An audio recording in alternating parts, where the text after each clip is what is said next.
लखनऊ में सिंधियाना news network के reporter Javed Memon मूजिब नंगर public press club ठठो के दस्तूरी इजलास सदर जावेद लतीफ़ मेमण की सदारत हेठ थी गुजरियो, जैमें पीरल प्यासी मला, हैदर जोयो, साजिद शेख, ममता समेजो, ज़ेबा हकीम, अनवर भुट्टो, उज़ैर भुट्टो, शेर अली मला, हक नवाज शेख और नईम जतोई शिरकत कई। इजलास में फैसलो किया वियो त 3 डिसंबर ते रात वक्त नंगर पब्लिक प्रेस क्लब ठठो जे अॻियां सकाफ़ती ॾियारो जोश और जज़्बे से मल्हायो वेंदो, जैमें सिंध जा नाले वाला रागी फन जो मुज़ाहिरो कंदा।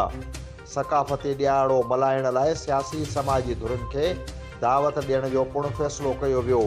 जॾहिं त SSP ठठो, DC ठठो, इंफॉर्मेशन डिपार्टमेंट ठठो